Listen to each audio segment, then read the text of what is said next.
Baik, bismillahirrahmanirrahim. Assalamualaikum warahmatullahi wabarakatuh. Alhamdulillahirrahmanirrahim. Wassalatu wassalamu ala asrofil anbiya wal mursalin. Sayyidina wa maulana Muhammadin wa ala alihi wa sahbihi wa barik wa salim ajmain. Asyhadu an la ilaha illallah wa asyhadu anna Muhammadan abduhu wa rasuluh la nabiyya ba'dah. Allahumma sholli ala Sayyidina Muhammad wa ala ali Sayyidina Muhammad. Qala rabbi shrahli sadri wa yassirli amri wahlul 'uqdatam min lisani yafqahu qawli amma ba'du. Baik Bapak Ibu sekalian, peserta ngabuburit Ramadan yang dirahmati Allah, mari kita bersama-sama bersyukur kepada Allah dengan mengucap Alhamdulillahirabbil alamin. Yang mana hingga hari ini, hingga detik ini kita masih bisa bersua kembali dengan nikmat sehat, nikmat sempat gitu ya. Dan yang pasti panjenengan semua tetap diberikan keistiqomahan untuk terus hadir di Majelis Ngabuburit Ramadan Planner 2025. Dan tak lupa mari kita bersalawat kepada Nabi Muhammad dengan mengucap Allahumma sholli ala Sayyidina Muhammad wa ala ali Sayyidina Muhammad. Karena berkat beliaulah hari ini kita bisa merasakan nikmat iman Islam. Kita dipersatukan dalam satu ikatan akidah Islam dan mudah-mudahan kelak kita dipersatukan dalam satu surganya dengan beliaunya. Amin amin Allahumma amin. Baik Bapak Ibu sekalian peserta ngabuburit Ramadan, bagaimana kabarnya hari ini? Sehat semua nggih? Alhamdulillah ini hari ini kita sudah masuk sepertiga Ramadan, kita sudah masuk melewati 10 hari Ramadan pertama gitu ya. Jadi 10 hari fase dari 10 hari pertama bulan Ramadan. Bagaimana?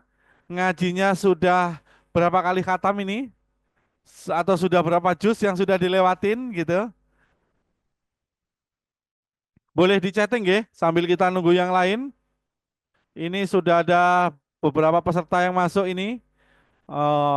Ada Bu Aryani, ada Pak Dodi, ada Pak Edi, ada Bu Nilawati, ya, ada Bu Tri Utami juga ini. Alhamdulillah nih ada yang paling jauh dari Aceh, Masya Allah, luar biasa sekali. Nge. Baik, Alhamdulillah panjenengan semua masih terus istiqomah. Insya Allah hari ini kita akan masuk pertemuan ketujuh dari agenda 18 kali pertemuan Ngabuburit Ramadan Planner 2025 ini. Ya insya Allah hari ini kita akan bahas mengenai harta gitu ya. Dengan tajuknya adalah harta bersih hidup berkah gitu ya. Apa saja kaitannya harta bersih hidup berkah ini? Insya Allah hari ini pemateri kita akan dibawakan oleh Ustadz Umar. Nah, kita sapa dulu beliau. Assalamualaikum Ustadz Umar. Waalaikumsalam warahmatullahi wabarakatuh. Hai Fahal Antum, sehat Ustadz? Alhamdulillah, alhamdulillah. Alhamdulillah. Banjir sudah surut Ustadz? Sudah surut. Sudah surut. Kemarin Pak Presiden datang gimana? Sudah memberikan bantuan atau malah diajukan gitu ya? Iya, kayak akhirnya takut kayaknya. Oh takut ya? Takut dengan banjir? Akhirnya takut sama presiden. Oh langsung hilang ya? Oh iya iya iya iya iya. Siap siap siap. Baik, Bapak Ibu sekalian sebelum kita masuk materi kita pada sore hari ini, mari kita bersama-sama membuka agenda majelis kita pada hari ini. Semoga keberkahan senantiasa menaungi kita selama agenda kita berlangsung. Kita buka dengan baca Ummul Quran, Al-Fatihah. Alhamdulillah. A'udzubillahi minasyaitonirrajim. Bismillahirrahmanirrahim. Alhamdulillahirabbil arrahmanirrahim maliki yaumiddin. Iyyaka na'budu wa iyyaka nasta'in ihdinas siratal mustaqim. Siratal ladzina an'amta 'alaihim ghairil maghdubi 'alaihim waladdallin. Amin amin amin ya rabbal alamin. Baik, sebelum pemateri membawakan materinya pada sore hari ini, ada beberapa hal yang harus saya sampaikan kepada panjenengan. Yang pertama, panjenengan semua eh boleh mengajukan eh, pertanyaan yang berkaitan dengan tema sore hari ini. Bisa dipersiapkan materi pertanyaannya mengenai sore hari ini, bisa nanti di kolom chat ataupun dengan raise hand, nggih. Dan yang kedua, jenengan juga bisa mendapatkan sesi konsultasi gratis private untuk membedah bisnis panjenengan. Dengan cara seperti apa? Dengan cara panjenengan screen capture kegiatan ngabuburit Ramadan 9 hari ini, lalu panjenengan upload ke sosial media panjenengan masing-masing, bisa melalui IG, bisa melalui Facebook gitu ya. Dengan tag akun Bisyarah ID, Bisyarah ID Jabodetabek dan Bisyarah ID Jawa Timur. Itu yang kedua. Dan yang ketiga, panjenengan bisa mendapatkan hadiah satu buah buku Udah Sirkain Aja secara gratis. Syarat dan ketentuannya panjenengan mengajukan pertanyaan, pertanyaan terbaik akan kita nilai dan nanti akan dihubungin oleh panitia atau panjenengan juga bisa berpartisipasi dengan cara apa? Dengan cara nanti misalkan ada pertanyaan dari pemateri, lalu panjenengan juga raise apa menjawab lewat kolom chatting juga bisa. Nanti jawaban terbaik juga akan kita pilih hari ini akan diberikan satu buah buku Udah Sirkaina Aja secara gratis gitu ya. Baik, sebelum kita masuk materinya, izinkan saya berpantun. Buka laptop sambil ngopi. Siapkan hati, jangan berhenti. Ngabuburit hadir lagi, belajar muamalah biar rezeki makin diberkahi. Baik, kepada Ustadz Umar, kami persilakan membawakan materi ngabuburit Ramadan yang ketujuh, yaitu materinya berkaitan dengan harta bersih hidup berkah. Kami persilakan. Baik. Tapi sebelumnya tadi buka laptop, minum kopi apa gimana? Buka laptop. Buka laptop sambil minum kopi. Oh, ini nggak puasa ya ini ya. Oh, mohon maaf, ini pantunnya salah ini. Oke, baik. Bismillah. Assalamualaikum warahmatullahi wabarakatuh. Waalaikumsalam warahmatullahi wabarakatuh. Alhamdulillah. Alhamdulillahilladzi nahmadu wa nasta'inu wa nastaghfiru wa na'udzubillahi min syururi anfusina wa min sayyiati a'malina. May yahdihillahu fala mudhillalah wa may yudhlil fala hadiyalah. Asyhadu an la ilaha illallah wa asyhadu anna Muhammadan abduhu wa rasuluh. La nabiyya ba'da. Rabbi shrah li sadri wa yassir li amri wahlul 'uqdatam min lisani yafqahu qawli. Amma ba'd. Baik, alhamdulillah sore hari ini hari ke-10 kita melaksanakan ibadah puasa. Tentunya sudah 10 hari kita lewati. Semoga apa-apa yang kita lakukan mendapatkan balasan yang berlipat-lipat, terutama di bulan Ramadan, bulan suci ini, dan termasuk pertemuan kita pada sore hari ini. Allah berkahi, Allah berikan pahala yang luar biasa. Baik, kita langsung saja ke saya izin share screen.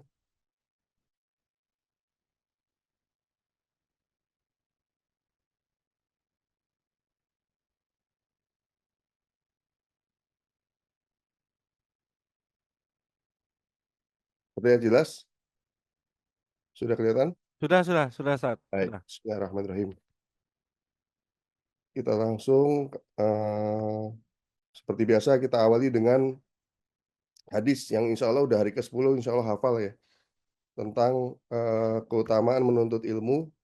Man salaka tariqal yatamisu fihi ilman, sahalallahu lahu bihi tariqa ila jannah. Barang siapa yang menelusuri jalan untuk mencari ilmu agama, ilmunya Allah, maka Allah akan mudahkan baginya jalan menuju surga. Hadis riwayat Muslim. Mungkin nanti Ustadz Yusuf besok sudah diadakan ini apa namanya setoran hafalan, ya, setoran hafalan untuk hadis ini karena sudah masuk 7 kali ini kita ulangi ya. Baik, kita langsung pada sore hari ini kita bahas tentang harta bersih, hidup berkah, menjaga kehalalan pendapatan di era modern, di era di era kekinian. Apa saja yang akan kita bahas pada ngabuburit 7 ini? Yang pertama, pentingnya menjaga kehalalan atas harta. Yang kedua, bicara tentang jenis harta-harta haram. Yang ketiga, dampak harta haram di dunia dan di akhirat. Dan yang terakhir yaitu tentang hisab atas kepemilikan harta di akhirat. Kita awali dengan hadis dari Rasulullah SAW yang berbunyi, Qala sallallahu alaihi wasallam, tolabul halalin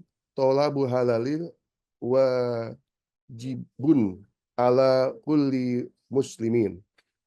Artinya Rasulullah SAW bersabda, mencari rezeki yang halal hukumnya wajib atas setiap orang muslim. Hadis riwayat Tabrani. Di dalam Islam, harta yang diperoleh dengan cara yang halal memiliki pengaruh besar terhadap keberkahan hidup baik di dunia maupun di akhirat. Terutama di era modern saat ini, berkembang teknologi dan ekonomi membuka banyak peluang, namun juga menimbulkan tantangan dalam menjaga kehalalan sumber pendapatan kita. Banyak transaksi kekinian yang tampaknya biasa saja, tetapi perlu kita cermati atas fakta transaksinya. Apakah bertentangan dengan kaidah syariah atau tidak? Seperti yang kita pelajari kemarin, membahas tentang hukum wad'i, hukum taklifi. Nah, di situ kita sudah mulai peserta ngabuburit sudah mulai bisa memahami tentang mana itu akad-akad yang batil, mana itu akad-akad yang fasad, sehingga akad yang batil itu konsekuensinya menjadi sesuatu yang haram. Nah, ini sekarang kita membahas lebih dalam lagi terkait kehalalan dan keharaman daripada harta itu. Rasulullah SAW mengajarkan bahwa harta yang bersih dan halal itu menjadi kunci keberkahan dan diterimanya amal ibadah, serta membantu menjaga kehormatan seseorang muslim atau pengusaha muslim.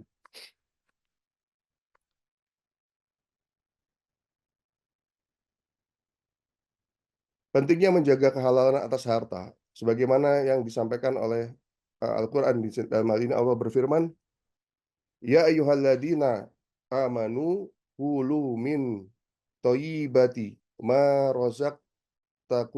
rozaqnakum wa askuru lillahi in kuntum iyahu ta'budun. Hai orang-orang yang beriman, makanlah di antara rezeki yang baik-baik yang kami berikan kepadamu dan bersyukurlah kepada Allah jika benar-benar kepadanya kamu menyembah. Quran Surat Al-Baqarah ayat 172. Kehalalan atas harta sangat ditekankan untuk umat Islam. Ini disebabkan, yang pertama, harta halal membawa keberkahan dan ketenangan dalam jiwa seorang muslim. Kemudian dapat membentuk karakter yang jujur dan amanah dalam diri. Diberikan kehidupan yang penuh rahmat dan menjadi wasilah semakin mendekatkan diri kepada Allah Subhanahu wa taala. Dapat meningkatkan kualitas hidup, keharmonisan keluarga dan keberkahan dari ridha Allah Subhanahu wa taala. Jadi berbicara tentang harta halal ini, tidak ada yang istilahnya itu melawan kodrat, ya. Melawan kodrat, melawan ajaran atau aturannya Allah, ya. Mulai dari keberkahan. Hidup ini memang hanya ingin mencari keberkahan dan ketenangan dalam kehidupan. Kemudian tentunya dengan keberkahan itu akan membentuk karakter yang jujur dan amanah dalam diri. Jadi kalau misalkan bahasanya, ya, kita tuh sudahlah tidak mendapatkan keberkahan, otomatis maka ketenangan pun tidak akan dapat.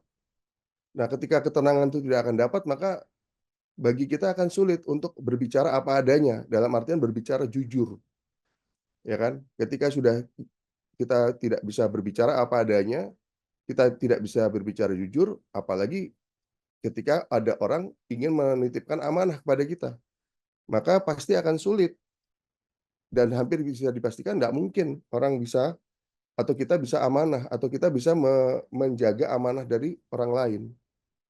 Nah, otomatis dengan demikian maka kehidupan yang Allah berikan itu adalah penuh rahmat. Dan otomatis ketika Allah mencintai kita, maka otomatis kita juga akan terasa sangat dekat dengan Allah Subhanahu wa taala. Nah, dengan yang demikian itu, maka berapa besar pun harta kita, berapa besar pun rezeki kita, kualitas hidup kita akan meningkat. Kualitas hidup meningkat itu bukan semata-mata karena harta yang banyak, bukan hanya karena hartanya yang melimpah ruah, tetapi ada juga faktor-faktor yang di luar daripada harta, yang sesuatu yang bisa kita nilai dengan harta. Misalkan tentang keharmonisan keluarga. Dan akhirnya ya selalu kita bicara ya hidup ini ya untuk mencari berkah, berkah, berkah serta ridhonya Allah. Nah, jadi dalam hal ini berbicara tentang halal terhadap harta ini sampai Allah sampaikan tadi di surat Al-Baqarah ayat 172 ini membuktikan bahwa sedemikian penting dan tidak bisa ditawar-tawar sebetulnya ketika kita sebagai orang-orang yang beriman. Makanya penekanannya di sini suratnya adalah ya ayyuhalladzina amanu. Hai orang-orang yang beriman, bukan ya ayuhan nas. Nah, makanya ketika kita berbicara tentang halal ini, yaitu memang ranahnya orang yang beriman. Nah, orang yang beriman itu adalah orang yang memang taat dan orang yang memang mau belajar. orang yang sami'na wa ata'na. Itu kan dikatakan sebagai orang yang beriman, bukan sebagai hanya dikatakan sebagai manusia biasa. Maka manusia tingkatannya pun ada yang levelnya sampai pada beriman. Bukan juga sekedar hanya sebagai seorang muslim, bukan suratnya ya ayyuhal muslimun, bukan. Tetapi memang benar-benar levelnya di atas itu, bukan sekedar orang itu beragama Islam, tapi dia tidak beriman, tetapi memang benar-benar sudahlah dia beragama Islam dan dia beriman. Nah, ini mohon diperhatikan, ini juga nasihat buat diri saya pribadi, buat saudara-saudara sekalian.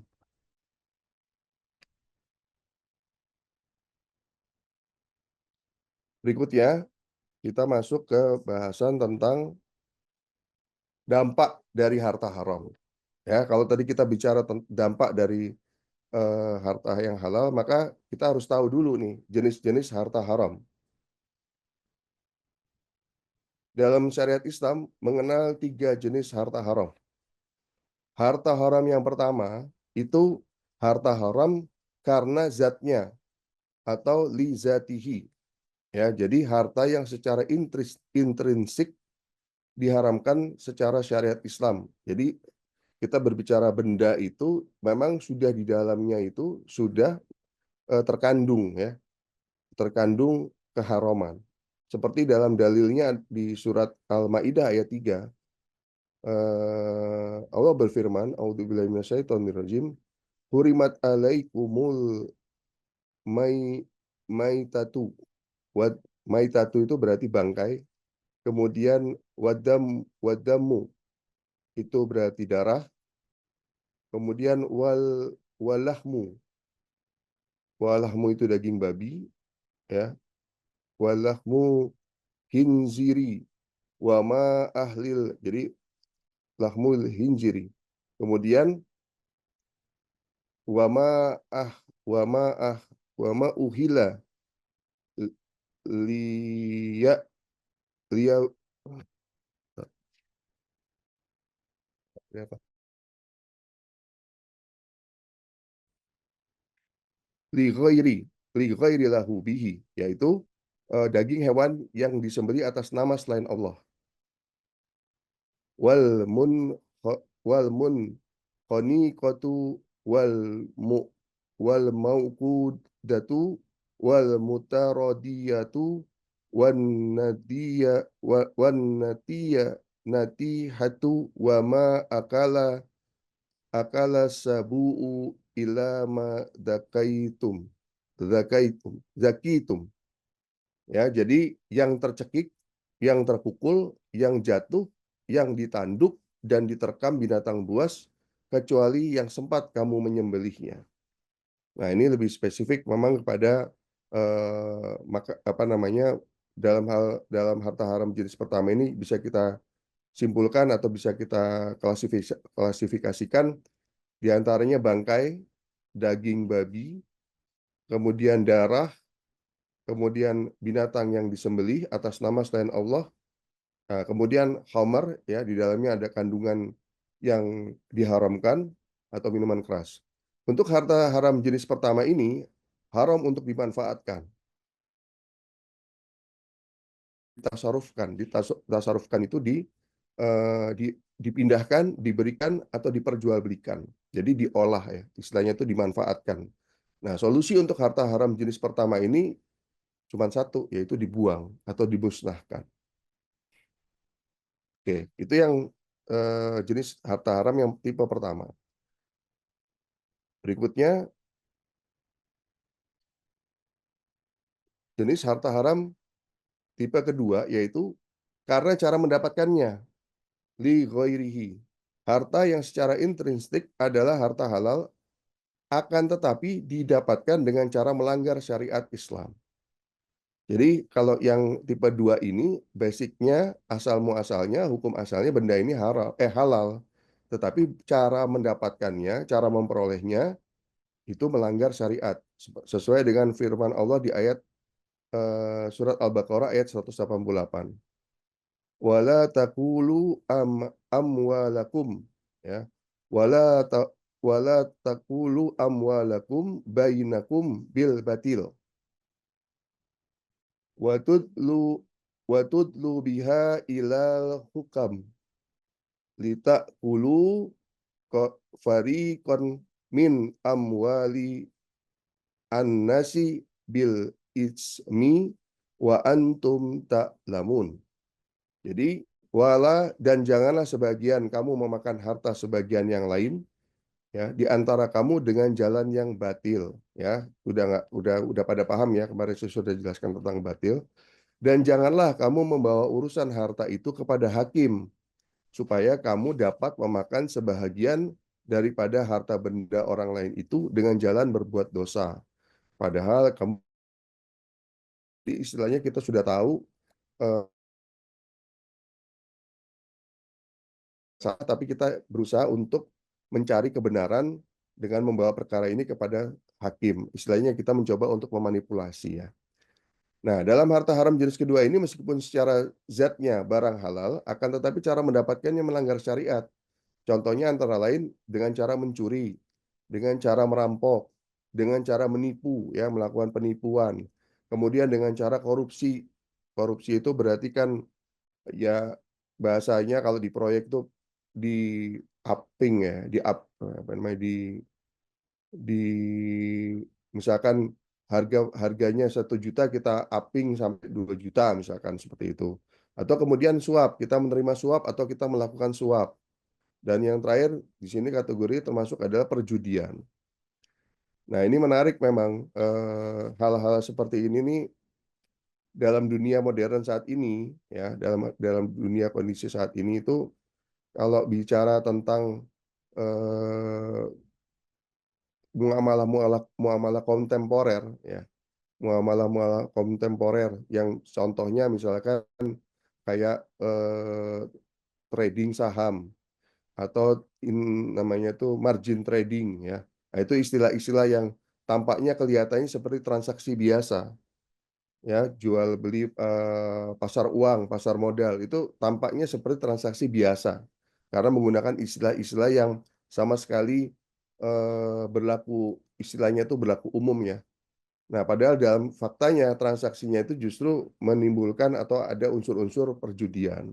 Nah, ini hal-hal ini perlu mendapatkan perhatian. Nah, nanti di pertemuan-pertemuan berikutnya kita bisa menganalisa setiap transaksi-transaksi atau akad-akad atau misalkan aktivitas-aktivitas yang notabene-nya kategorinya kontemporer, itu kita bisa bedah, kita bisa telanjangi ya dengan syariat. Jadi mereka nggak, kalau kita sudah paham, kita transaksi tersebut nggak bisa disembunyikan, nggak bisa bahasanya ngakalin orang-orang yang paham.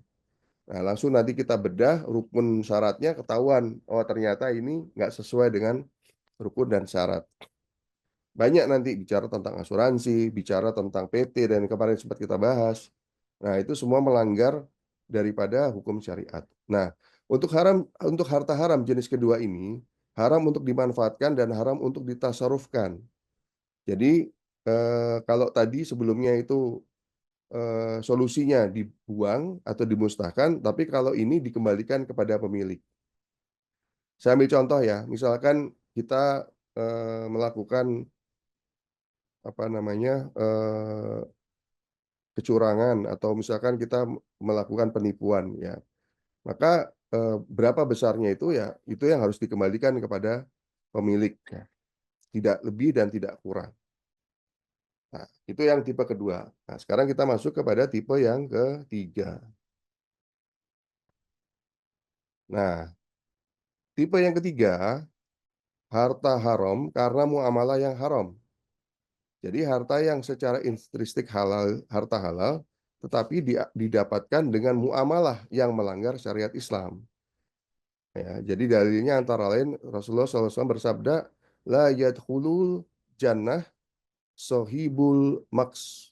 Ya, jadi penarik maks itu atau penarik doribah atau penarik pajak tidak akan masuk surga. Hadis riwayat Abu Daud nomor 2937. Di dalam syariat Islam, bekerja menjadi pegawai atau karyawan itu hukum asalnya mubah atau boleh. Akan tetapi ada beberapa profesi khusus yang secara syariat tidak diperkenankan. Contohnya menjadi pegawai pemungut pajak, menjadi pegawai bank, terutama di bagian kredit, di bagian transaksi ribawi. kemudian menjadi anggota badan legislasi pembuat undang-undang. Kenapa? Karena undang-undang atau hukum itu yang berhak membuat undang-undang atau hukum buat manusia itu hanya Allah. Kemudian diantara lagi menjadi PSK atau LC. Nah, untuk harta haram jenis pertama ini haram dimanfaatkan oleh pelaku atau pekerjanya. Dan apabila ditasarufkan atau dipindah atau diberikan halal untuk yang menerima. Jadi misalkan suami bekerja di bank, kemudian mendapatkan gaji atau mendapatkan upah atau mendapatkan ujroh diberikan kepada istri atau anak-anaknya, maka berlaku haram untuk suaminya saja, ya. Jadi bukan eh, jadi haram juga buat yang lain. Jadi sebetulnya haram untuk si pekerjanya. Maka solusi untuk harta haram jenis ketiga ini yaitu cari profesi lain. Walaupun eh, orang yang menerima tidak terkena risiko atau dampak dari harta yang haram, tetapi masa iya seorang istri tega membiarkan suaminya atau seorang anak tega membiarkan ayahnya atau orang tuanya sudah memberi harta, tetapi tetapi mendapat dosa gitu. Mendapat dosa karena apa? Karena ya menjalankan profesi yang melanggar syariat. Maka di sini solusinya adalah mencari profesi yang lain. Sudah tiga tipe harta haram sudah kita bagi, tadi sudah kita jelaskan. Maka dampak-dampak dari harta haram yang sudah kita sampaikan tadi di dunia dan di akhirat itu, yang pertama dampak di dunianya yaitu hilangnya keberkahan dalam rezeki dan dalam hidup. Gangguan hati, kecemasan, dan kehilangan ketenangan jiwa. Rusaknya hubungan sosial, rumah tangga, dan kekerabatan. Kemudian menjadi penghambat turunnya pertolongan dari Allah dan terkabulnya doa-doa. Nah, sebelum saya masuk menjelaskan tentang dampak di akhirat, mungkin ada yang bertanya, itu orang kerja di bank, atau misalkan dia pegawai pajak, tapi makin kaya, keluarganya aman-aman saja, misalkan begitu. Mereka sosial hubungannya baik dengan semua orang, gitu ya. Terus ya pokoknya hidupnya di dunia serba apa istilahnya. Pokoknya udah sesuai lah dengan cita-cita dunianya tercapai gitu. Kayaknya nggak hilang tuh keberkahannya. Nah, ini ada satu peringatan yang kita sebagai orang muslim harus hati-hati. Ada istilah yang namanya istidroj. Ya, jadi istidroj itu memang orang itu sengaja dalam artian Allah sudah memang menyesatkan orang tersebut. Jadi walaupun dia berbuat maksiat sebanyak apapun, Allah akan tetap berikan yang namanya kesenangan dunia. Nah, itu yang tampak. Jadi bahkan yang mereka rasakan juga mereka nggak merasa. Ya sambil contoh aja. Seperti kasus-kasus yang sekarang terjadi ini yang makin terang benderang ya. Yang akhirnya muncul tagar Indonesia gelap ini kan. Coba Anda semua lihat, kita semua bisa lihat bagaimana mereka-mereka yang sudah mendapat gaji miliaran. Miliarannya tuh gaji bukan bukan tahunan ya, miliarannya tuh bulanan gitu. Tapi masih melakukan korupsi lagi yang lebih besar. Itu kan berarti kan mereka itu nggak merasa cukup. Dan mereka merasa fine-fine saja gitu. Kayak nggak mungkin bisa mati gitu. Kayak nggak mungkin umurnya bakal dicabut gitu. Kayak berpikir bakal hidup selama-lamanya gitu kan. Nah itu salah satu contoh istidroj gitu.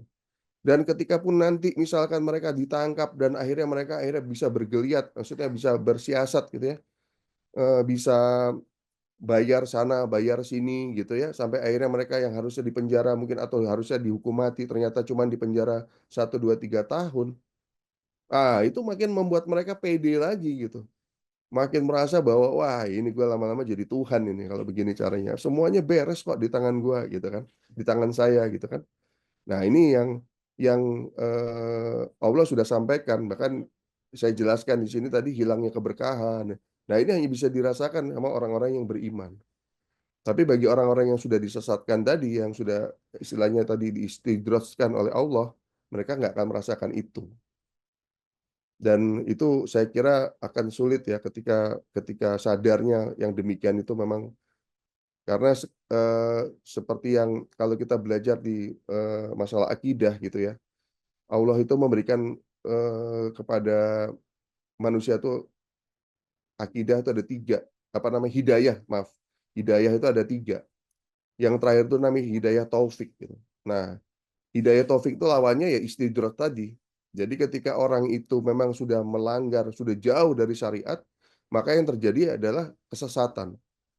Ya, dan kesesatan itu ya sekali lagi hanya bisa dilihat oleh orang-orang yang beriman. Kalau orang-orang yang nggak beriman, dia nggak menganggap itu kesesatan. Justru mereka menganggap itu sebagai suatu kenikmatan. Nah, ini mohon menjadikan catatan. Nah, sekarang kita bicara tentang dampak di akhirat. Memang ini belum bisa kita indra, tetapi kita sudah bisa melihat di ayat-ayat Al-Quran, di mana yang namanya azab itu. Kadang-kadang saya sering berpikir, masa iya sih manusia yang selemah ini, tetapi yang namanya di akhirat itu sampai diikat oleh 70.000 malaikat, misalkan gitu ya. Sampai dimasukkan ke dalam api yang di dunia pun nggak ada tuh panasnya api seperti itu gitu ya. Ini kan berarti menunjukkan bahwa Allah itu serius gitu loh, memperingatkan manusia bahwa yang namanya azab itu, aduh kita tuh di akhirat di dunia ini kena panas, kena api korek api aja kita nggak sanggup, apalagi istilahnya api yang lebih panas lagi gitu, dan di akhirat itu api yang paling panas itu warnanya hitam. Di dunia belum ada tuh yang namanya api warna hitam itu. Bahkan ada salah satu hadis yang bicara kalau andai kata neraka itu bocor satu jarum saja, itu bumi dan planet-planet ini habis. Itu bocor bocornya seujung jarum gitu. Nah, ini kan menggambarkan bahwa kita ini ketika orang yang beriman itu nggak mungkin berani ndablek lah ya, berani ngotot lah ya dengan apa-apa yang sudah disampaikan oleh Allah Subhanahu wa taala. Namun kenyataannya kita bisa lihat ya faktanya ternyata ya masih banyak saudara-saudara kita yang itu tadi, yang berani melakukan maksiat yang luar biasa. Maka dalam kesempatan Ramadan ini saya juga mengingatkan kepada diri saya dan kepada saudara-saudara sekalian, takutlah kepada Allah, takutlah kepada azabnya. Ya, yang berikutnya kehilangan syafaat dan perlindungan kelak di akhir kiamat. Nah ini juga sama, kehilangan syafaat, syafaat yang diberikan oleh Rasulullah SAW. Kalau kita baca sirah, kalau kita baca perjuangannya Rasulullah itu, Masya Allah. Bahkan sampai di akhir hayatnya sendiri, Rasulullah itu bagaimana? Apa yang diucapkan oleh beliau yaitu ummati, ummati, ummati. Begitu sayangnya, begitu cintanya beliau kepada kita sebagai umatnya. Sampai di akhir hayatnya beliau ucapkan ummati, ummati. Tapi bagaimana dengan kita saat ini? Apakah kita dengan mudah ketika membaca hadis Rasul, membaca sirah Rasul, terus kita langsung samina wa atokna? Bagaimana? Mari kita tanyakan kepada diri kita masing-masing. Saya pun masih berusaha untuk mengarah ke arah sana, dan sama-sama kita berdoa semoga kita yang hadir pada sore hari ini juga bisa selalu mengingat itu. Bagaimana perjuangan Rasulullah, dan akhirnya dengan begitu kita akhirnya selalu selalu berkaca kepada apa-apa yang Rasul sampaikan, apa-apa yang Rasul tegaskan, apa-apa yang Rasul eh, istilahnya tuh eh, kuatkan ya, baik dari sisi Al-Quran maupun dari sisi hadis. Yang kedua, kalau kemarin sudah pernah saya jelaskan akan menjadi orang yang muflis. Ya, kemarin kita sampaikan bahwa orang muflis itu membawa pahala sholat, membawa pahala puasa, membawa pahala zakat, yang notabene akhirnya itu semua habis karena faktor-faktor muamalah, faktor-faktor harta-harta yang haram, faktor-faktor perbuatan kita terhadap orang lain. Bisa menjadi orang yang muflis, bangkrut, dan otomatis dimasukkan ke dalam neraka. Sudahlah bangkrut, masuk neraka. Jadi kesimpulan pada materi ngabuburit pada sore hari ini, ngabuburit ketujuh, dari tiga penjelasan tadi, kita bisa menyimpulkan bahwa yang pertama, menjaga kehalalan atas harta adalah tanggung jawab setiap muslim. Yang kedua, harta halal membawa keberkahan hidup di dunia dan keselamatan kelak di akhirat. Serta yang ketiga, dengan memahami jenis-jenis harta haram tadi, kita bisa meraih hidup lebih berkah dan mendapatkan ridha Allah Subhanahu wa taala. Yang keempat, harta yang bersih menjadi jalan kemuliaan di sisi Allah Subhanahu wa taala. Cuman tiga, Ustadz. Iya, cuman tiga. Tapi tiga itu sudah mencakup semua jenis-jenis harta. Kalau yang harta tipe pertama mungkin sudah pada paham. Tidak ada keraguan di situ. Harta yang kedua juga insya Allah Bapak dan Ibu sekalian juga tidak mungkin mau mencari harta dengan cara-cara mencuri, korupsi, dan lain sebagainya. Nah, tipe yang ketiga ini yang saya rasa perlu mendapat perhatian lebih. Karena apa? Karena memang situasi dan lingkungan pada saat ini itu sangat-sangat tidak kondusif. Sehingga kita selalu terjebak, kita selalu berada pada dilema, berada pada kondisi ambil atau enggak, laksanakan atau tidak. Nah, ini dengan banyak pertimbangan-pertimbangan yang begitu menggoda.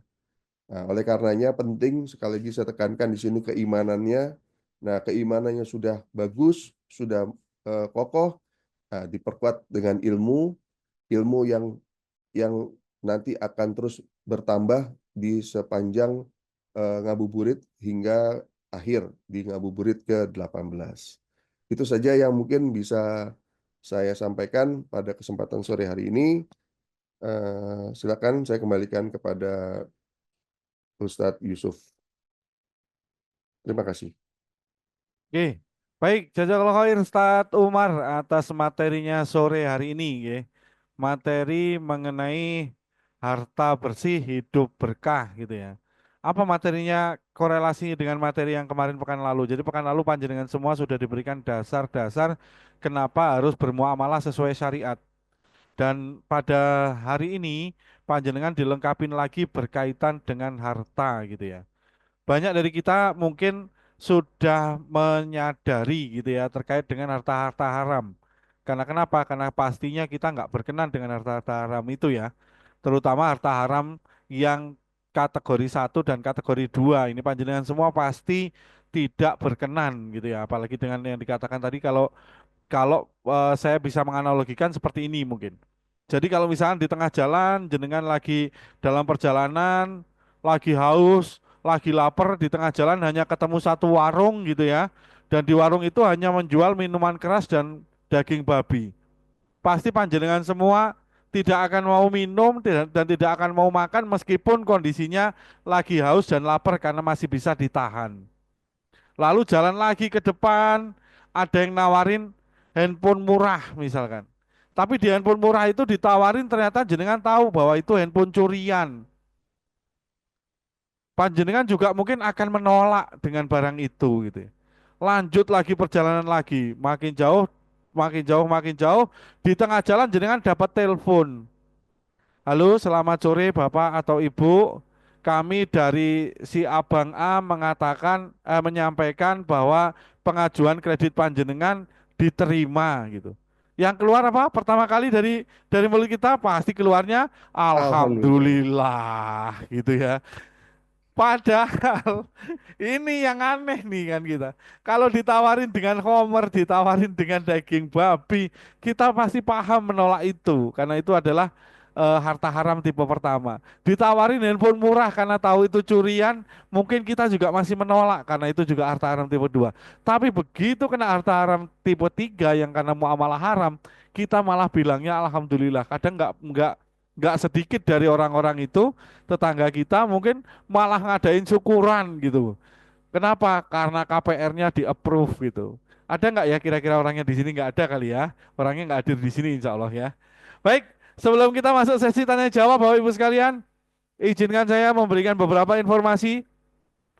Yang pertama berkaitan dengan kuliah bisnis syariah atau KBS. Insya Allah pada batch kali ini kita akan memasuki KBS batch ke-7 atau kuliah bisnis syariah batch ke-7.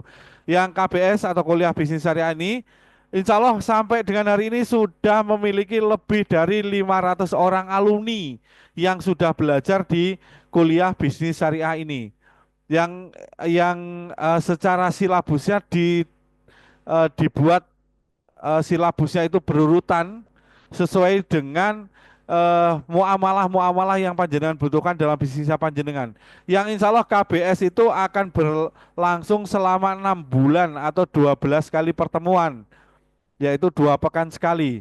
Jadi panjenengan semua yang hadir pada hari ini di Ngabuburit Ramadan Planner 2025 bisa mendapatkan penawaran spesial untuk mengikuti KBS atau kuliah bisnis syariah batch ke-7 yang insya Allah kita akan mulai nanti di bulan Juni ya insya Allah, atau Juni atau Mei atau Juni insya Allah kita akan mulai.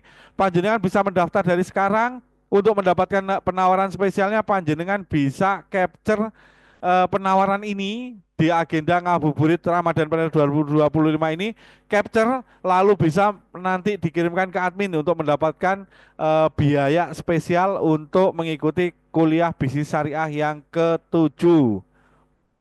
Baik, itu informasi yang pertama. Dan informasi yang kedua, ini yang tidak kalah spesial lagi buat panjenengan semua, yaitu Sepasi, Sekolah Pengelola Syirkah, yang pada edisi kali ini juga akan masuk batch ketujuh, yang insya Allah akan diadakan di tanggal 6 sampai 8 Mei 2025. Eksklusif workshop ini ditujukan buat panjenengan semua yang pengen memperdalam ilmu tentang syirkah atau mau bekerja sama dalam bisnisnya panjenengan. Jadi dalam Sepasi yang insya Allah dilaksanakan selama 3 hari, tanggal 6 sampai tanggal 8 Mei 2025, nanti akan ada 5 pemateri. Yaitu pemateri intinya, pemateri yang pertama yaitu akan dibawakan oleh Ustadz Firly Ferdiansah. Beliau adalah founder dari Bisyarah ID. Juga nanti akan ada Ustadz Dwi Condro. Beliau adalah gurunya pengusaha muslim yang ada di Indonesia ini. Beliau juga akan hadir juga Ustadz El Chandra. Beliau ketua X-Bank. Nanti juga akan memberikan materi di Sepasi, Sekolah Pengelola Syirkah. Dan nanti akan ada juga Kang Ringga dari AOS atau dari Asa Consulting. Jadi beliau nanti akan mengajarkan pada panjenengan bagaimana akselerasi pada organisasi bisnis panjenengan. Dan yang kelima, nanti ada special guest pemateri kita. Siapakah dia? Oh, kita simpen dulu ya untuk panjenengan yang nanti hadir di Sepasi, Sekolah Pengelola Syirkah batch ketujuh, yang insya Allah akan diadakan di tanggal 6 sampai 8 Mei 2025 di Yogyakarta. Dan panjenengan semua yang hadir pada ngabuburit Ramadan Planner ini juga bisa berkesempatan mendapatkan penawaran spesial untuk mengikuti workshop selama 3 hari ini. Caranya bagaimana? Sama, jenengan capture ini iklan atau jenengan capture informasi ini lalu kirimkan kepada admin Bisaro ID. Nanti di kolom chat itu ada Bisaro ID. Jenengan atau bisa WA ke nomor 0822 2727 3110 untuk mendapatkan penawaran spesial khusus untuk 50 orang pertama. Nanti jenengan bisa mendapatkan penawarannya, penawaran spesial hanya berlaku untuk 10 orang pertama, dan ini seat terbatas hanya untuk 50 orang peserta. Jadi panjenengan bisa screenshot atau capture ini lalu kirimkan ke adminnya untuk mendapatkan penawaran biaya spesial dari Spasi batch ketujuh. Baik, begitu informasinya. Monggo Bapak Ibu sekalian, kita akan masuk pada sesi kedua, yaitu sesi tanya jawab mengenai materi hari ini, atau materi-materi sebelumnya boleh dipertanyakan. Monggo, boleh raise hand atau langsung di kolom chat. Ini di kolom chat sudah ada 2 pertanyaan. Atau yang kemarin ada pertanyaan PR yang pekan lalu, pertanyaan yang pekan lalu boleh ini juga nanti diulang, nggih. Baik, pertanyaan yang pekan lalu. Nah, ini ada pertanyaan pekan lalu, nggih. Start mengenai eh, kemarin menebus gitu ya, tebusan gitu ya. Jadi kalau misalkan kita kecelakaan gitu, terus motornya disita oleh pejabat, lalu disita oleh aparat, lalu kita membayar, itu hukumnya bagaimana, Gistat? Apakah itu masuk ke dalam ranah ruswah gitu ya? Oke, sebelumnya saya mau tanya, yang nanya masih ada nggak? Ada di sini nggak? Ada hari ini nggak? Yang menanya kemarin Sinten nggih, Pak siapa kemarin ya? Maksud saya kalau ada, baiknya kita sambil open mic gitu, sambil diskusi, karena ini kita mencoba, ini kan kasus yang mungkin bisa dikatakan kita baru bisa menerka ya, dalam artian karena belum pernah juga kita alami. Jadi dalam artian ketika bisa jadi kan, kalau misalkan memang terjadi kecelakaan itu kan suka dijadikan barang bukti sebetulnya oleh polisi yang saya tahu ya. Jadi kalau misalkan ada kecelakaan, apalagi kecelakaannya kecelakaan yang dengan pihak lain gitu, maka kendaraan itu diamankan sebagai barang bukti. Itu istilah polisi seperti itu. Nah, cuman secara bicara bicara teknis terkait masalah tebusan atau nggak tebusan ini yang memang sekali lagi ya kita harus lihat undang-undangnya. Kadangkala kita itu sering, eee, sudah salah menyikapi sejak awal. Misalkan nih, misalkan pengalaman saya ya, kayak misalkan kita berkendara, terus misalkan STNK kita mati. Nah, itu sebetulnya yang berhak nilang itu bukan polisi. Nah, selama ini kita tuh karena nggak kita paham. Kalau kita paham itu bukan polisi itu tanggung jawabnya, tetapi lebih kepada dinas Dishub atau Bapenda, Badan Pendapatan Daerah. Dispenda. Dispenda. Harusnya itu yang berkepentingan. Polisi tidak berhak gitu. Dengan alasan, oh ini STNK mati. Oh itu nggak ada urusan. Kalau SIM-nya mati, oke. Tapi kalau STNK mati, nah itu kan kadang-kadang kita sudah keburu panik. Dan karena keburu panik, karena nggak punya ilmunya, akhirnya biasa kan, salam tempel gitu. Kalau saya sih sudah ambil sikap aman, ya itu udah tilang aja Pak. Nah, saya langsung begitu dan uangnya nanti biar masuk ke negara. Jadi kita tidak ada transaksi di jalan. Nah, kembali kepada kasus yang tadi, kalau menurut saya harta sitaan seperti itu harus kita cek dulu undang-undangnya atau aturannya. Nah, ini kan memang muamalah yang eh, ya saya pikir juga polisi nggak mungkin pakai hukum syariat Islam kan ya. Pasti hukumnya hukum negara. Jadi akhirnya coba kita pelajari dari sisi hukum negara dan kalau memang sekiranya memang eh, dari hukum negaranya jelas, ya mungkin kita baru bisa kita sikapi. Tapi kalau dari sisi urusan hukum syariat, ya kebetulan saya juga belum tahu fakta dan belum pernah ngalamin gitu, Ustaz. Mungkin atau barangkali Ustaz Yusuf barangkali ya pernah? Amit-amit, jangan pernah kecelakaan nih. Duh, Bukan, mungkin saudara atau apa yang enggak, ya enggak, enggak. yang ada Jangan, jangan, berurusan jangan, dengan seperti jangan, itu jangan, gitu ya. jangan, jangan. Ya semoga semoga itu bisa menjawab. J. Ya, idealnya kalau saya melihat kepemilikan kan itu tidak seharusnya eh, ya kita ambil karena itu hak milik kita gitu ya. Kalau dijadikan barang bukti itu status barang bukti itu seperti apa juga secara hukum hukum negara juga saya kurang paham. Tapi kalau secara hukum syariat, secara kepemilikan itu masih milik kita gitu kan. Jadi tidak ada secara kepemilikan berpindah tiba-tiba menjadi kepemilikan negara karena kita kecelakaan kan tidak ada Ya, gitu. Asbab kepindahannya juga secara syariat tidak ada asbab karena kecelakaan terus berpindah kepemilikan. Tapi kalau ya. berkaitan dengan kecelakaan menjadi tanggung jawab kita, misalkan kita yang salah, kita lalai, terus harus memperbaiki barang yang kita kita langgar atau punya orang lain yang kita langgar, ya itu menjadi kewajiban kita, menjadi sebuah hutang kalau ketika kita tidak Nah, memperbaiki karena kerusakan itu disebabkan karena kita gitu. nah menariknya gini makanya saya juga kemarin di awal tahun kemarin juga ngalamin kecelakaan anak saya ya kan. Dan memang kita sepakat udah nggak usah pakai libatkan polisi karena pasti nanti ujung-ujungnya bayar kata Sukatani band kan gitu ya ujung-ujungnya bayar. Jadi saya berpikir pada saat itu akhirnya kita selesaikan secara syariat. Secara syariatnya adalah ketika kita sudah memastikan kita berdua salah ya sudah akhirnya kita memberikan kompensasi atau tanggung jawab ya. Jadi kita sama-sama salah ya kendaraan rusaknya mereka kita tanggung, kendaraan rusak kita mereka yang tanggung. Nah, jadi kita selesaikan secara syariat sebetulnya. Jadi kerusakan barang itu kita ganti kembali kepada utuh gitu.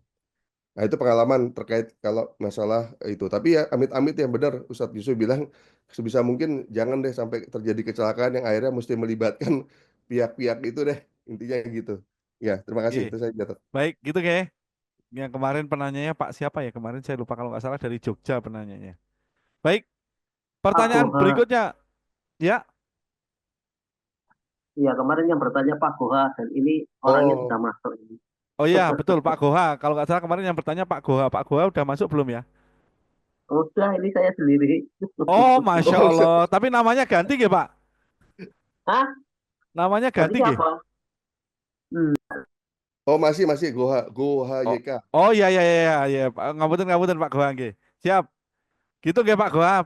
Jadi kalau misalkan secara kepemilikan asbab kepemilikannya belum berpindah kepemilikan ya harusnya kita nggak ada kewajiban membayar apapun gitu. Cuman kan kalau di apa ya di negara Konoha ini kan agak agak lumayan berbeda gitu ya.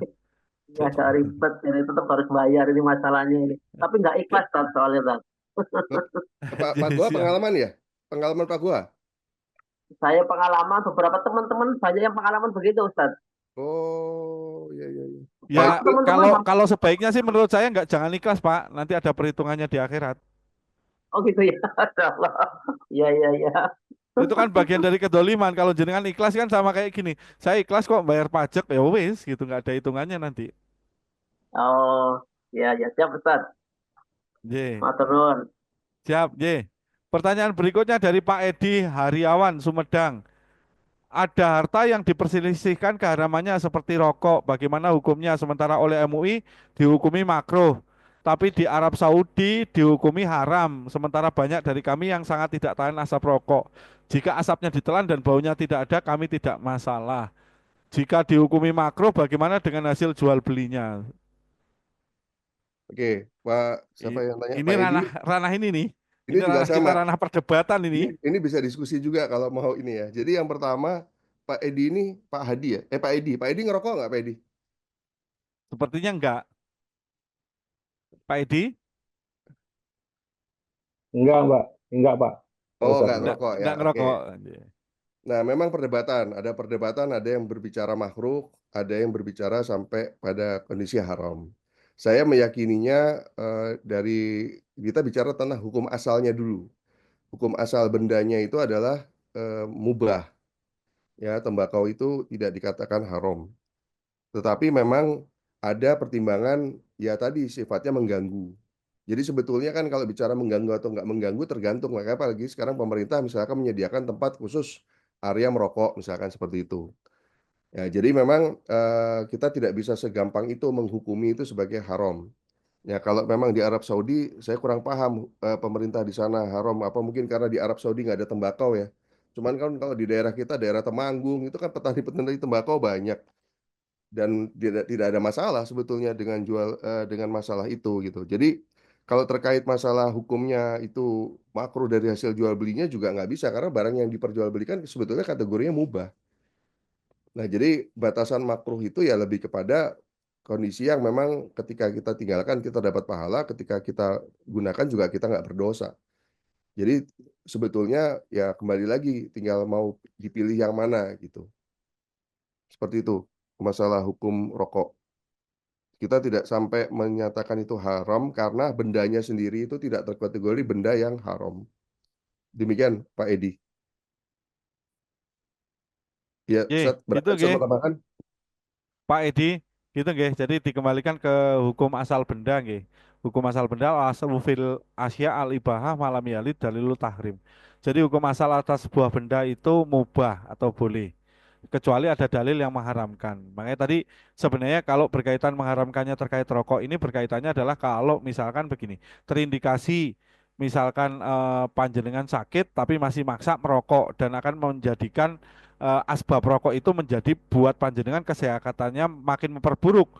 Jadi hukumnya merokok buat panjenengan yang sakit itu menjadi haram.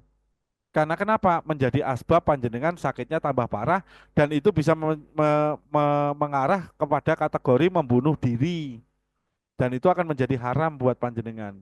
Nah, tapi kalau buat yang merokok fine-fine saja, ya hukumnya buat dia masih di mubah, statusnya di secara bendanya mubah gitu ya. Makanya yang dihukumin itu sebenarnya kalau di merokoknya itu masih ada hukumnya yang berbeda gitu. Kalau bendanya terhadap tembakonya itu karena tidak ada unsur keharamannya di sana ya masih hukumnya menjadi hukum benda mubah gitu. Gitu nggih, Pak Edi. Mudah-mudahan berkenan. Wallahu alam bisawab. Pertanyaan Anu berikutnya Ustaz, dari nggih, Bu ya Aryani di berarti, Jogja. Pripun, Pak Edi, monggo Pak Edi, pripun? ya berarti itu ada hukum benda dan ada hukum perbuatan gitu ya. J, Yang tadi kalau masalah secara rokok. syariat kan ada kaidahnya. Kalau di syariat itu kaidahnya ada dua. Kaidah yang pertama itu mengenai hukum benda, itu al-aslu fil asya al-ibahah. Jadi semua benda itu hukum asalnya mubah. Malam yarid dalilul tahrim, kecuali ada dalil yang mengharamkan. Karena kenapa? Ini dinasah dari ditarik dari hukum yang ada di Al-Qur'an bahwa Allah itu menciptakan segala sesuatu yang ada di bumi ini untuk manusia. Itu berkaitan dengan benda. Tapi ada kaidah yang kedua. Kaidah kedua itu mengenai hukum asal perbuatan. Al aslu fil af'al atakyudu bi hukmi syariah. Hukum asal dari perbuatan manusia itu terikat dengan hukum syariat. Jadi hukum asalnya itu semua perbuatan manusia itu terikat dengan hukum syariat. Tidak boleh dikatakan perbuatan manusia semuanya mubah. Karena kalau perbuatan manusia semuanya mubah, apapun boleh, syariat tidak ngatur nantinya. Nah, itu berkaitan dengan dua hukum asal, asal benda dan asal perbuatan itu berbeda, nggih. Jadi jangan sampai salah menempatkannya. Karena kenapa? Contohnya yang sepele saja, misalkan jenengan masuk kamar mandi itu kan sepele. Tapi kan di dalam syariat ada itu aturannya masuk kamar mandi ada doanya. Sehingga kalau ada doanya berarti ada aturannya, termasuk juga ada tata cara masuk kamar mandi. Misalkan masuk kamar mandi harus kaki kiri dulu, keluar kaki kanan. Nah, itu tata cara yang memang di secara syariat sudah diatur. Itu perbuatan. Gitu nggih, Pak. Ustaz, matur nuwun. Nggih, siap, sami-sami. Ini pertanyaan berikutnya dari Bu Aryani Jogja. Afwan Ustadz, mohon izin, kalau membuat SIM dengan cara nembak, apakah itu termasuk suap? Yang terjadi kadang kalau SIM-nya dengan tes itu tidak lulus-lulus, entah memang benar-benar tidak lulus atau pihak polisi sengaja tidak meluluskan. Nah, ini monggo, nembak Ya, saat. saya saya 2 kali nyoba. Jadi waktu masih dulu apa idealis ya, nyoba Las. 2 kali, 2 kali tes gitu ya. Maksudnya ngikutin jalur normal gitu ya. Ya alhamdulillah dua-duanya nggak ada yang keterima. Buat SIM A maupun SIM C nggak ada yang lulus. Nah, terus akhirnya yang saya lakukan adalah pakai biro jasa. Biro jasa ya yang istilahnya yang memang ya istilah biro jasa ya bukan terus biasa suka ada calo-calo yang itu saya nggak pakai itu tapi pakai biro jasa. Jadi ya kita kondisinya terpaksa karena memang faktanya demikian. Eh, Ujian itu yang memang sudah pernah ngikutin memang ujiannya tuh sengaja ya kayak kayak kayak nggak jelas gitu loh standarnya. Jadi ya kalau bicara fakta selama ini seperti itu. Nah, cuman kalau solusinya ya sekarang yang bisa kita lakukan kalau kita nggak punya SIM kita bermasalah terhadap hukum, tapi akhirnya ya pilihan yang paling aman sejauh ini kategorinya saya bayar jasa ujroh ke biro jasa. Terlepas nanti biro jasanya melakukan apapun dengan pihak kepolisian itu sudah keluar dari tanggung jawab kita. Itu saja mungkin jawabannya singkatnya. Terima kasih. Oke. Jadi gini, Bu Aryani, kalau pengalaman saya barusan ngurus kemarin di bulan Januari setelah SIM saya mati 2 tahun. Dan hampir kena tilang jadi akhirnya saya ngurus kemarin alhamdulillah lulus ujian jadi ujiannya sekarang kemarin kan ada ujian tertulisnya pakai komputer terus Oh, ada ujian praktek oh gitu udah pakai ya. komputer ya. Kalau saya dulu masih pakai ura-ura. Oh ya, pakai ura-ura. Kalau pakai ura-ura saya pernah dulu. Jadi saya kemarin melakukan ujian tesnya dengan komputer. Alhamdulillah kemarin lulus. 2 kali tes, 2 kali lulus. Hanya pas ujian praktek di motor sekali tes lulus. Di mobilnya harus balik 2 kali karena memang ujiannya itu hanya untuk stuntman ya. Ujian mobil itu stuntman gitu. Ujiannya jadi kayak misalkan parkir mundur itu sekali parkir, padahal faktanya kalau kita nggak yakin di lapangan yo nggak mungkin kita sekali mundur parkir langsung selesai kan nggak begitu. Jadi kita maju mundur wajar aja gitu. Tapi kalau di ujian itu memang sengaja didesain sekali mundur, sekali maju, parkirnya harus rapi. Lah ini kalau nggak stuntman ya nggak mungkin orang orang kita juga butuhnya juga ini, It- butuhnya juga kalau pas nggak yakin ya pasti maju mundur. Itu Yang penting harusnya idealnya ujiannya adalah maju mundur nggak apa-apa. Yang penting nggak nabrak pipanya kan begitu. itu Nah, ini simulator atau enggak, beneran, Nat? ya Itu simulator atau beneran? beneran itu, parkir mobil Oh, beneran itu. Jadi saya dulu pakai simulator.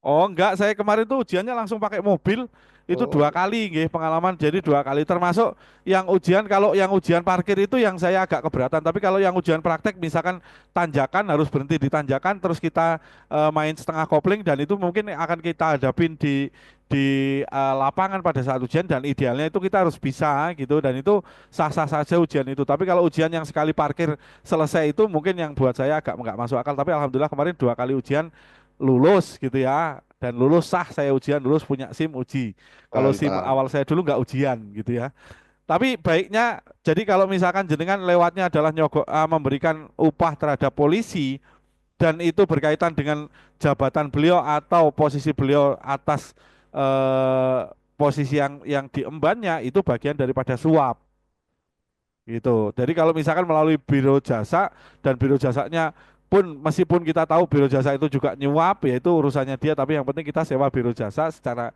secara akadnya kita lepas atas biro jasa itu gitu ya. Tapi kalau langsung ke ke aparatnya itu bagian daripada suap menyuap gitu ya. Berarti Gitu, berarti Ge. kalau berarti kalau mobil biasa nyupir mobil matic nggak bisa dong ya, mobil manual tes gagal terus pasti ya. Iya, mobilnya yang dipakai mobilnya, tapi diberikan kesempatan untuk ujian pakai mobilnya sendiri. Mobil Matic boleh.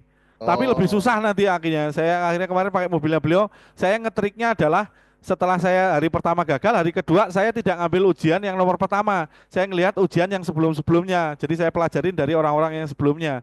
Nah, saya hmm, belajar dari mereka dan alhamdulillah Allah berikan kemudahan sekali tes selesai gitu. berarti antum bisa bisa jadi konsultasi ini uji SIM, Nggak bisa, konsultan nggak bisa, konsultan uji nggak bisa, SIM. nggak bisa. Beda tempat, beda ini. Tidak bisa dibahas ya. Oke, siap. Pertanyaan berikutnya dari Pak Aryo Jakarta. Kita pembahasannya hari ini berkaitan dengan hari ini, nggih, tidak berbahasan dengan konsultan SIM. Baik, dari Pak Aryo Jakarta. Avanstat, kalau kita tahu perusahaan kita tidak menjalankan usaha atau bisnis jauh dari kaidah syariat Islam, apakah dalam hal ini penghasilan menjadi tidak berkah? Monggo, Ustaz. Ya, ya tadi yang saya sampaikan. Jadi sebetulnya harta itu kan kembali lagi kepada asal didapatnya selama pekerjaan kita itu memang tidak bukan pekerjaan yang haram sekalipun perusahaannya ya seperti yang kemarin kita bahas ya. Misalkan masih masih bentuknya bentuk sirka kapitalis lah istilahnya begitu. Nah, kita sebagai karyawan di situ nggak ada masalah selama aktivitas-aktivitasnya itu tidak melanggar syariat atau tidak statusnya haram. Saya ambil contoh misalkan bekerja di pabrik bir itu hukumnya gimana? Nah, secara pabriknya itu sendiri udah jelas memproduksi barang yang haram ya. Kita bekerja di situ otomatis mau berkah dari mana gitu. Tapi kalau misalkan lebih kepada yang sifatnya notabene-nya eh, tadi perusahaan-perusahaan pada umumnya seperti biasa hanya masalah badan usahanya yang kemarin kita bahas ya nggak ada masalah gitu. Kalau menurut saya seperti itu. Mungkin Ustadz Yusuf tambahan. Nggih, Pak Aryo, jadi begini nggih, kalau ketika panjenengan menjalankan bisnis sendiri jauh dari kaidah syariat Islam, idealnya adalah panjenengan mulai membedah bisnisnya. Ini dari Jakarta nggih. Jadi artinya dibedah bisnisnya mulai akad-akad dasarnya. Mulai akad-akad dasarnya panjenengan, misalkan panjenengan bekerja sama, akadnya juga harus dipastikan sesuai dengan kaidah syariat yang benar. Karena kenapa? Itu yang menjadi pondasi dasar. Kalau pondasi dasarnya udah salah, berarti apapun yang dihasilkan juga salah. Itu yang pertama. Terus yang kedua, misalkan akadnya berkaitan dengan pengangkatan karyawan. Idealnya akad pengangkatan karyawan ini juga sesuai dengan kaidah syariah supaya apa? Tidak ada potensi jenengan menzolimi karyawan atau hak-haknya karyawan yang tidak tertunaikan dengan benar misalkan. Misalkan dipaksa lembur. Lembur itu juga pilihan karena lembur itu bukan menjadi bagian daripada akad. Meskipun tertulis di situ akadnya wajib lembur, ya itu secara syariat sudah menghalangi. Karena kenapa? Lembur itu pilihan. Nah, itu seperti itu. Kalau ketika panjenengan berharap ada keberkahan dalam bisnis dan sementara keberkahan itu adalah datangnya dari bahasa syariat, berkah itu barokah itu datangnya dari syariat. Nah, keberkahan itu hanya bisa turun dari ridhonya Allah. Nah, kalau bagaimana ketika kita menjalankan segala sesuatu masih jauh dari syariat terus kita mengharap ridhonya Allah dan idealnya adalah tetap dilakukan bagaimana caranya ya diobservasi aja atau dibedah. Oh, ternyata bisnisnya panjenengan apa yang salah atau keliru. Ah, tinggal di ideal kalau kalau ini jenengan juga sudah hadir di majelis yang tepat di kelas ngabuburit ini untuk belajar fikih muamalahnya. Nah, untuk memastikan apakah bisnis jenengan jalannya sesuai syariat apa tidak, ya idealnya panjenengan belajar fikih muamalah terhadap bisnisnya itu. Nah, kalau jika belum ya jenengan bisa belajar. Belajarnya dari mana? Bisa dari majelis manapun atau bisa dengan yang hari ini sudah jenengan lakukan di Ngabuburit Ramadan Planner gitu. Gitu nggih, Pak Aryo, semoga berkenan. Baik, ini pertanyaan dari Pak Anwar. Apakah membayar bea SIM itu termasuk pajak, Stat? Waduh, weh. Ya, Ini ya kayak ya ya kalau saya menurut saya enggak ya karena yang kita bayarkan itu kan yang jelas kita mendapatkan ya tadi misalkan kalau memang kita ngomong resmi itu berarti kan ada ujian. Ujian itu kan butuh biayanya, pengadaan peralatan dan sebagainya. Kemudian SIM-nya sendiri. Nah, itu sebetulnya lebih kepada biaya biaya operasional sih kalau menurut saya. Karena ya sama aja kayak kita ngeplay sesuatu, kita bayar, terus kita dapat, seperti itu. Jadi kalau dikategorikan pajak nggak bisa ya, kalau menurut saya nggak bisa langsung dikatakan itu pajak, karena eee, biasanya pajak itu kan terkait dengan pendapatan atau dengan usaha gitu. Nah, kalau ini kan kita hanya mengambil suatu license gitu. Nah, jadi saya bilang itu nggak termasuk pajak kalau menurut saya. Oke, Demikian. gitu Pak Anwar. kalau dikatakan pajak sebenarnya biaya pengurusan SIM itu kita dikenain pajak lagi loh Pak Anwar. Ada pajaknya lagi itu kalau nggak salah. Jadi sebenarnya kalau biaya itu bagian daripada biaya pendaftaran untuk mendapatkan sesuatu ya, dan itu boleh. Tapi kalau misalkan itu bagian daripada layanan, nggih, layanan itu berbayar boleh. Idealnya seperti itu.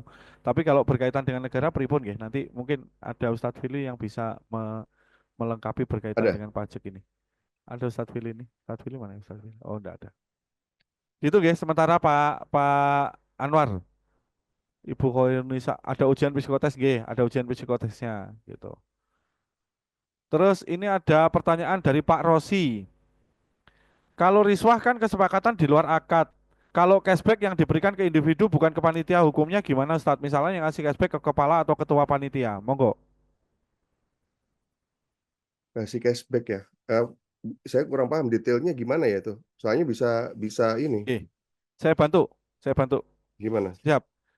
Jadi gini, Pak Rosi, kalau berkaitan dengan cashback atau diskon yang diberikan kepada seseorang, pertanyaan saya begini, apakah kepala atau ketua panitia ini mendapatkan amanah itu atas sebuah akad sebelumnya?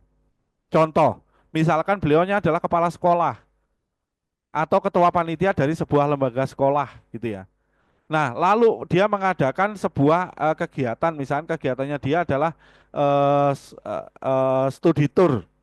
Nah, sebenarnya dia melakukan kegiatan studi tour itu atas jabatan beliau terhadap eh, akad beliau di sekolah itu. Sehingga kalau beliau mendapatkan cashback atau apapun pemberian di luar eh, jabatan beliau, itu mustahil diberikan. Pertanyaannya, kalau beliau bukan kepala sekolahnya, apakah beliau akan mendapatkan hal yang sama? Kan tentu tidak. Maka itu bagian daripada riswah. Dan idealnya itu diberikan dengan kita mengizin dulu kepada yayasannya, misalkan. Pada yayasan yang ada, misalkan yayasan sekolahnya, kita tanya, apakah boleh saya memberikan hadiah ini kepada kepala sekolahnya, atau ini kalau saya berikan misalkan ke yayasannya bagaimana? Karena kenapa? Itu berkaitan dengan jabatan yang dia empu. Tentunya beliaunya tidak akan mengempu jabatan itu kalau, atau dia tidak akan bersinggungan dengan jenengan kalau beliau tidak punya jabatan itu, sehingga itu berpotensi menimbulkan riswah.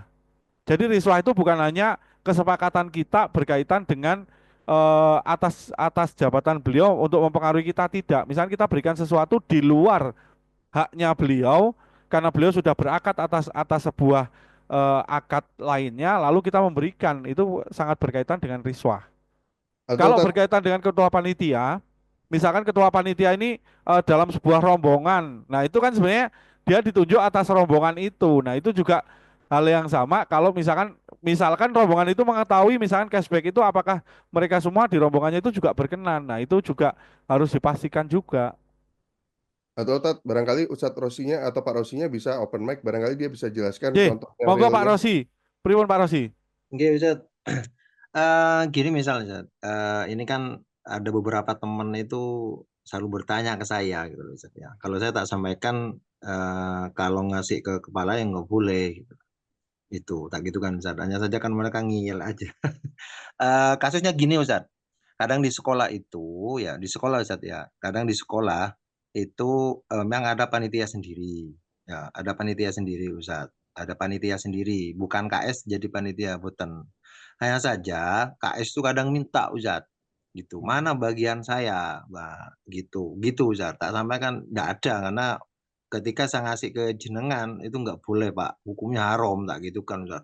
Mencak-mencak Ustaz, apalagi yang mohon maaf saya ini gelarnya saya ini SAG Mas. Wah gitu. Banyak main haram-haram aja sampean begitu Zat. Lah itu Zat karena pada faktanya begitu dan itu kayaknya semua Zat, semua dinas juga sama begitu loh Zat itu. Fenomenanya akibat sistem sekuler itu begitu Zat itu. Oke, Nggih. siap.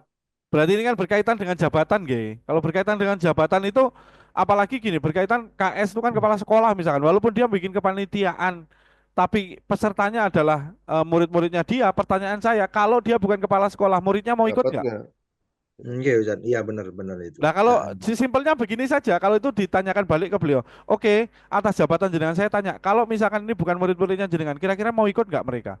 Pasti jawabannya tidak, pasti berkaitan dengan jabatannya dia. Sehingga kalau seperti itu kondisinya berkaitan dengan jabatannya dia, apapun yang dia terima di luar gaji yang seharusnya dia terima atau pemberian dari yayasan yang dia terima dari orang luar berkaitan dengan jabatannya dia itu bagian daripada ruswa.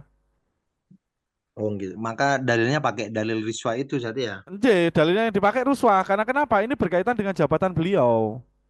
Nggih, nggih, nggih, nggih, nggih, Ya, nggih. Siap, Zat. Oke, mesti ini tidak. kepanitiaan di luar kepala sekolah. Pertanyaan saya, kalau itu dikatakan panitiaan di luar sekolah, itu yang di Grab muridnya apa yang di luar muridnya?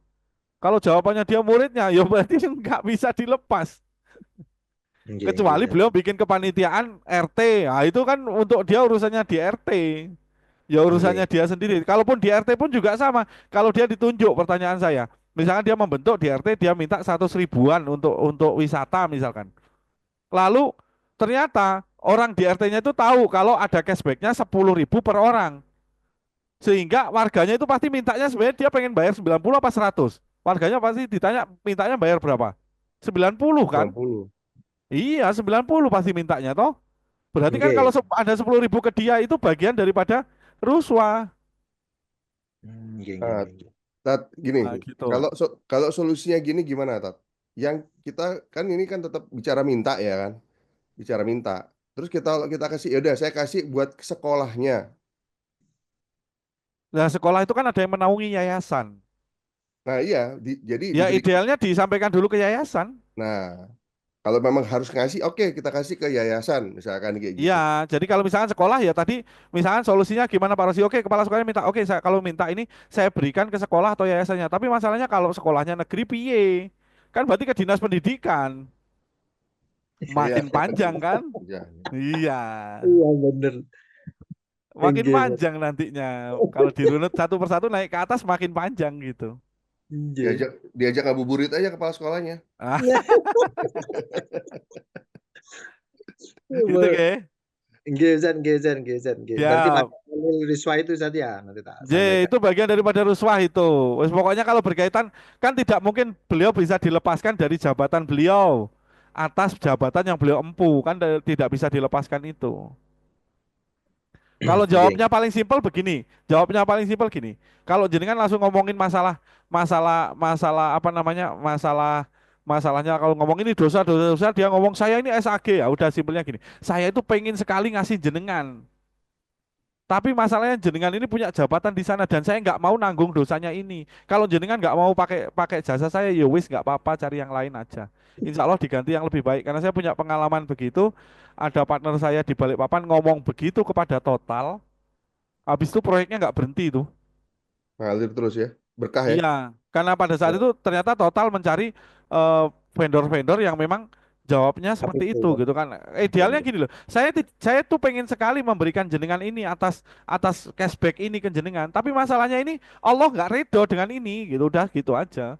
Tuhan saya nggak redo dengan ini, makanya saya nggak berani memberikan itu karena ini jenengan berkaitan dengan jabatan jenengan. Kecuali jenengan memang kalau jenengan tidur tidur di rumah, kira-kira akan dapat ini nggak? Pasti jawabannya nggak dapat gitu.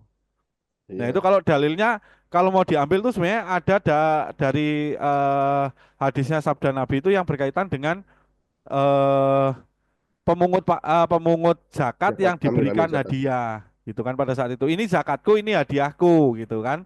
Lalu Rasulullah menjawab, kenapa nggak kamu tidur tidur di rumahmu aja? Apakah kamu akan dapat hadiah itu? Nah gitu. Iya, benar, Zat. Itu Nggih, ge. nggih. Bisa pakai dalil itu sama dalil riswa gitu, Zat. Ge pakai dalil yang itu aja. Itu paling Nggih, simpel nggih. sih. Ge. Nggih, nggih, Zat. Nggih, Siap. nggih, Zat. Gitu ge, Sepuluhan, Pak sepuluhan. Rosi. Nggih, sepuluhan, Zat, sepuluhan, Zat. Bener. Siap. Oke, mantap. Ye. Monggo, Bapak Ibu sekalian, kalau masih ada pertanyaan, ini 17.05, masih ada waktu sekitar 5 menit lagi. Kalau ada pertanyaan lagi, boleh raise hand atau boleh dengan kolom chat, boleh berkaitan tema hari ini atau berkaitan dengan tema yang lalu juga boleh. Kalau tema yang akan datang, ditahan dulu ya, karena tema yang akan datang, kita akan bahas di waktu yang akan datang. Monggo. Oke, Sat, kayaknya pertanyaannya sudah habis hari ini. Bisa diberikan penutupnya, Sat, untuk materi hari ini, Sat.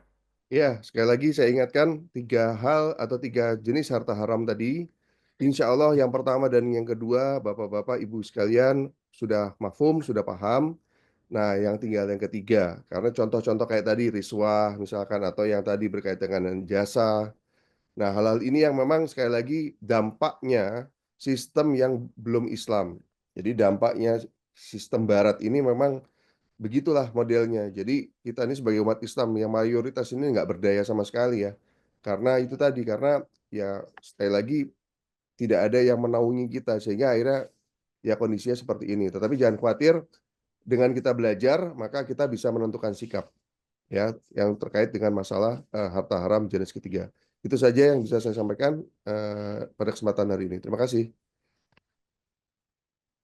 Ya, baik. Begitu Bapak Ibu sekalian, materi kita pada hari ini materi ngabuburit Ramadan yang ketujuh. Alhamdulillah kita sudah melewatin 7 materi dan insya Allah masih akan ada 11 materi ke depan lagi yang sayang sekali jika jenengan lewatkan karena materinya berseri berurutan satu sama lain saling berkaitan gitu ya. Alhamdulillah pekan ini kita akan sudah mulai masuk materi-materi terhadap fikih muamalahnya. Diawali dengan harta haram, besok kita akan masuk terhadap konsepsi uh, akad, ijab dan kabul, dan seterusnya sampai nanti kita akan masuk kepada materi penutup di materi yang ke-18. Baik, untuk mengakhiri agenda kita pada hari ini, kita mengucap hamdalah dan istighfar 3 kali dan serta doa kafaratul majelis. Alhamdulillahirabbil astagfirullahaladzim, astagfirullahaladzim, astagfirullahaladzim, astagfirullahaladzim. Subhanakallahumma wa bihamdika asyhadu an la ilaha illa anta astaghfiruka wa atubu ilaik. Jika ada salah kata mohon dimaafkan. Wassalamualaikum warahmatullahi wabarakatuh. Sampai ketemu Waalaikumsalam besok lagi warahmatullahi di wabarakatuh. agenda ngabuburit yang ke-8.